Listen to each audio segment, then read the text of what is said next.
chapter 12. Then the Lord answered Job out of the whirlwind and said, Who is this that darkens counsel by words without knowledge? Gird up now your loins like a man, for I will demand of you, and you answer me. Where were you when I laid the foundations of the earth? Declare, if you have understanding. Who has laid the measures thereof, if you know? Or who has stretched the line upon it? Upon what are the foundations thereof fastened? Or who laid the cornerstone thereof, when the morning stars sang together and all the sons of God shouted for joy? Or who shut up the sea with doors when it broke forth, as if it had issued out of the womb? When I made the cloud the garment thereof, and thick darkness a swaddling band for it, and broke up for it my decreed place, and set bars and doors, and said, Hitherto shall you come, but no further, and here shall your proud waves be stopped? Have you commanded the morning since your days, and caused the daybreak to know his place? That it might take hold of the ends of the earth, that the wicked might be shaken out of it? It is turned as clay to the seal, and they stand as a garment. And from the wicked their light is withheld, and the high arm shall be broken. Have you entered into the springs of the sea? Or have you walked in the search of the depth? Have the gates of death been opened unto you? Or have you seen the doors of the shadow of death? Have you perceived the breadth of the earth? Declare, if you know it all. Where is the way where light dwells? And as for darkness, where is the place thereof, that you should take it to the bound thereof, and that you should know the paths to the house thereof? Do you know it because you were then born? Or because the number of your days is great? Have you entered into the treasuries of the snow? Or have you seen the treasuries of the hail which I have reserved against the time of trouble, against the day of battle and war? By what way is the light parted which scatters the east wind upon the earth? Who has divided a watercourse for the overflowing of waters, or a way for the lightning of thunder?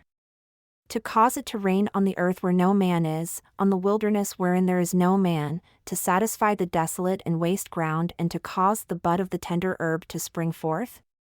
Has the rain a father? Or who has begotten the drops of dew?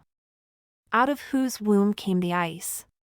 And the hoary frost of heaven, who has begotten it? The waters are hidden as with a stone, and the face of the deep is frozen. Can you bind the sweet influences of Pleiades, or loosen the bands of Orion? Can you bring forth Mazzaroth in his season, or can you guide Arcturus with his sons? Do you know the ordinances of heaven? Can you set the dominion thereof in the earth? Can you lift up your voice to the clouds, that abundance of waters may cover you? Can you send lightnings, that they may go and say unto you, Here we are? Who has put wisdom in the inward parts? Or who has given understanding to the heart? Who can number the clouds in wisdom? Or who can stop the bottles of heaven when the dust grows into hardness and the clods cleave fast together? Will you hunt the prey for the lion? Or fill the appetite of the young lions when they crouch in their dens and abide in the cover to lie in wait? Who provides for the raven his food, when his young ones cry unto God, they wander for lack of food?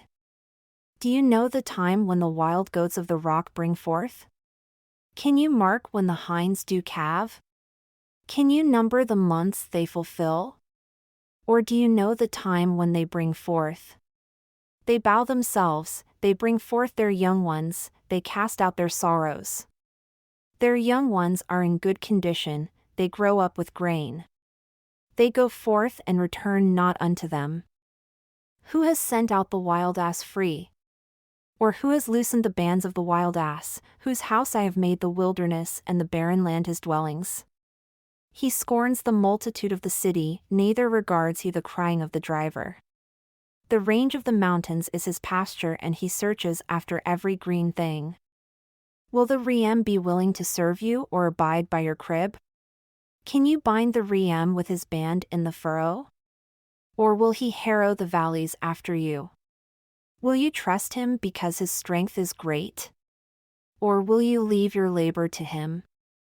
Will you believe him that he will bring home your seed and gather it into your barn?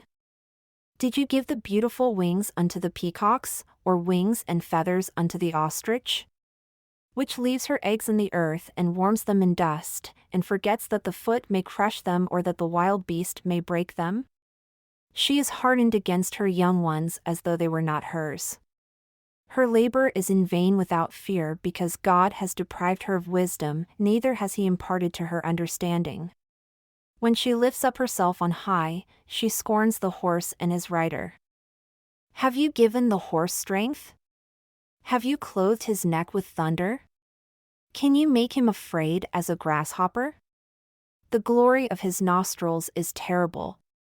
He paws in the valley and rejoices in his strength. He goes on to meet the armed men. He mocks at fear and is not frightened, neither turns he back from the sword. The quiver rattles against him, the glittering spear and the shield. He swallows the ground with fierceness and rage, neither believes he that it is the sound of the trumpet. He says among the trumpets, Ha, ha, and he smells the battle afar off, the thunder of the captains and the shouting. Does the hawk fly by your wisdom and stretch her wings toward the south? Does the eagle mount up at your command and make her nest on high? She dwells and abides on the rock, upon the crag of the rock and the strong place. From there she seeks the prey and her eyes behold afar off. Her young ones also suck up blood, and where the slain are, there is she. Moreover, the Lord answered Job and said, Shall he that contends with the Almighty instruct? He that reproves God, let him answer it. Then Job answered the Lord and said, Behold, I am vile, what shall I answer you? I will lay my hand upon my mouth. Once have I spoken, but I will not answer. Yea, twice, but I will proceed no further. Then answered the Lord unto Job out of the whirlwind, and said, Gird up your loins now like a man. I will demand of you, and declare unto me, will you also disannul my judgment? Will you condemn me, that you may be righteous? Do you have an arm like God, or can you thunder with a voice like him? Adorn yourself now with majesty and excellence, and array yourself with glory and beauty. Cast abroad the rage of your wrath, and behold everyone that is proud and abase him.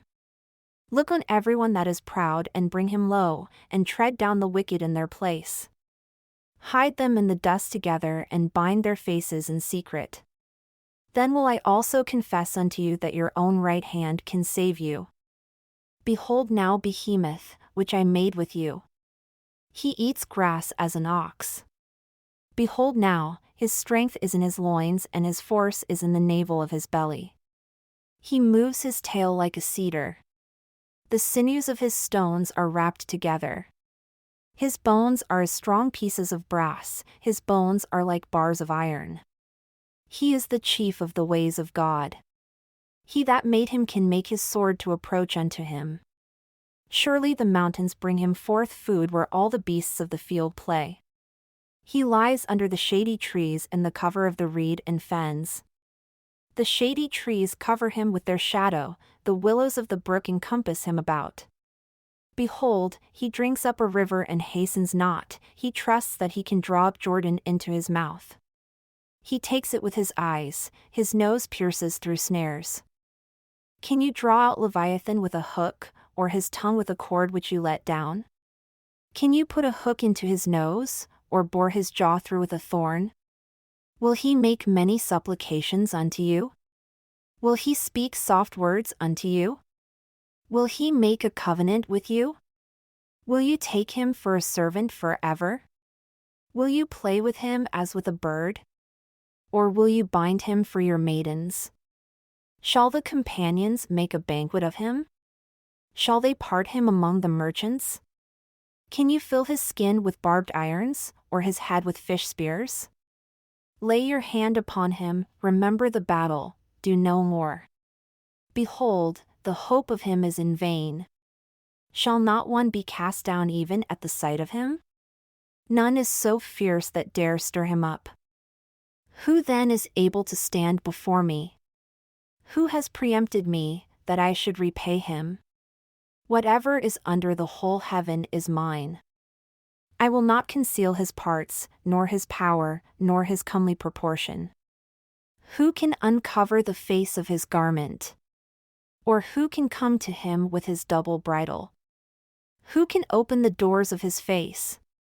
His teeth are terrible round about. His scales are his pride, shut up together as with a close seal. One is so near to another that no air can come between them. They are joined one to another, they stick together, that they cannot be divided. By his sneezings a light does shine, and his eyes are like the eyelids of the morning. Out of his mouth go burning lamps, and sparks of fire leap out. Out of his nostrils goes smoke, as out of a boiling pot or cauldron. His breath kindles coals, and a flame goes out of his mouth. In his neck remains strength, and sorrow is turned into joy before him. The flakes of his flesh are joined together, they are firm in themselves, they cannot be moved. His heart is as firm as a stone, yea, as hard as a piece of the lower millstone. When he raises up himself, the mighty are afraid, by reason of breakings, they purify themselves. The sword of him that lays at him cannot hold the spear, the dart, nor the habergeon. He esteems iron as straw and brass as rotten wood. The arrow cannot make him flee.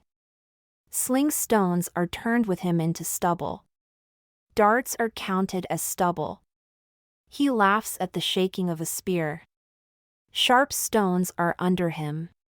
He spreads sharp-pointed things upon the mire. He makes the deep to boil like a pot, he makes the sea like a pot of ointment. He makes a path to shine after him, one would think the deep to be graying. Upon earth there is not his like, who is made without fear. He beholds all high things. He is a king over all the children of pride. Then Job answered the Lord and said, I know that you can do everything and that no thought can be withheld from you. Who is he that hides counsel without knowledge? Therefore have I uttered that I understood not things too wonderful for me, which I knew not. Hear, I implore you, and I will speak. I will demand of you and you declare unto me. I have heard of you by the hearing of the ear, but now my eye sees you. Wherefore, I abhor myself and repent in dust and ashes.